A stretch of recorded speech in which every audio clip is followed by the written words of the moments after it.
আসসালামু আলাইকুম। সবাই কেমন আছেন? আশা করছি সবাই খুবই ভালো আছেন। প্রতিবারের মতো ওয়েলকাম জানাচ্ছি আমার পেজ এবং ইউটিউব চ্যানেলে।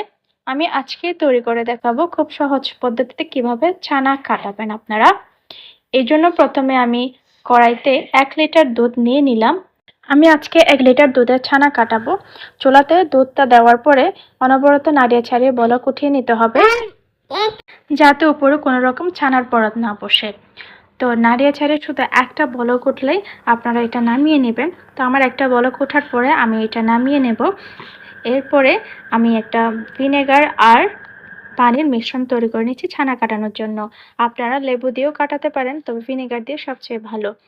এর জন্য আমি ভিনেগার নিয়ে নিলাম ৩ চামচ এবং একই পরিমাণে ৩ চামচ পানি নিয়ে আমি মিশ্রণটা তৈরি করে ফেললাম। এবার আমি ৩০ সেকেন্ড পর্যন্ত ওয়েট করেছি। মূলত আমি সিরকা আর পানির মিশ্রণ তৈরি করতে যতক্ষণ সময় লেগেছে ততক্ষণ আমি ওয়েট করেছি দুধটা। তারপরে এটা হয়ে আসার পরে আমি আস্তে আস্তে ভিনেগার আর পানির মিশ্রণটা দিয়ে একটু একটু নাড়াচাড়া দিচ্ছি। একেবারে দিতে যাবেন না, আস্তে আস্তে দিয়ে দিয়ে অল্প অল্প দিয়ে দিয়ে আপনাকে আস্তে আস্তে চামচ দিয়ে নাড়িয়ে চাড়িয়ে দিতে হবে।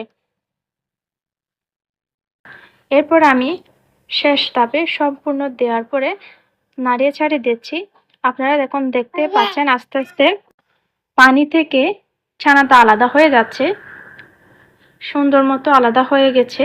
এবার আমি এভাবেই ৫ মিনিট পর্যন্ত ঢাকনা দিয়ে ওয়েট করব। তো ফিরে আসলাম আমি ৫ মিনিট পরে। এখন দেখতে পাচ্ছেন সম্পূর্ণভাবে পানি আর ছানা আলাদা হয়ে গেছে। এখন আমি এটা ছেঁকে নেব।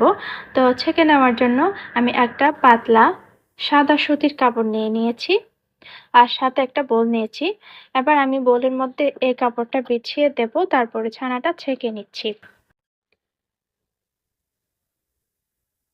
সম্পূর্ণ ঢেলে দেওয়ার পরে আমি কাপড়টার যে ছানা রয়েছে সেটা আমি আলাদা করে তুলে নিয়ে নিচে যে একটা পানি রয়েছে দুধের, সেটা আমি রেখে দেবো, ফেলে দেবো না। এরপর আবারও আমি ছানাটাকে নর্মাল পানি দিয়ে কয়েকবার ধুয়ে নেব।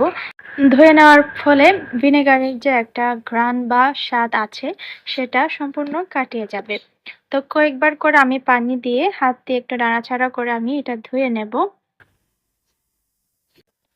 এটা ধুয়ে নেওয়ার পর আবারও আমি ছানাটা উপর থেকে তুলে নিয়ে পানিটা ফেলে দিয়ে আবারও বোলের মধ্যে পানি নিয়েছি। এবার এটা আমি ছানার কাপড়ের বাহির থেকে একটু ড্যাব ড্যাব করে আবারও ধুয়ে নিচ্ছি। ধুয়ে নেওয়ার পরে এটা আমি বাহিরের যে এক্সেস পানি রয়েছে সেটা আমি চাপ দিয়ে বের করে দিচ্ছি। এরপর আমি কোথাও আধা ঘন্টার জন্য এটা ঝুলিয়ে রাখবো। আপনারা সেটা করবেন যাতে সম্পূর্ণ পানি ঝরে যায়। তো ফিরে আসলাম আধা ঘন্টা পরে। আমার ছানা সম্পূর্ণ কমপ্লিট। আমি এটা দিয়ে যে কোনো মিষ্টি তৈরি করে নিতে পারবো। আপনারা ছানা যখন ঝরিয়ে রাখবেন তখন সম্পূর্ণ পানি ঝরে যাওয়া পর্যন্ত অপেক্ষা করবেন, যাতে সুন্দর মতো এটা সেট হয়ে যায়। আর ছানা কাটানো যে এত সহজ এটা আমি করার পরে বুঝতে পেরেছি। আপনারাও ট্রাই করে নিতে পারেন এভাবে করে। তো যদি ভালো লাগে লাইক, শেয়ার এবং কমেন্ট করে জানাবেন। আর যদি ইউটিউব আর ফেসবুক থেকে দেখে থাকেন, দুই দিক থেকে আপনারা আমাকে সাপোর্ট করে দেবেন। ভালো থাকবেন সবাই। পরে আবার দেখা হবে। আল্লাহ হাফেজ।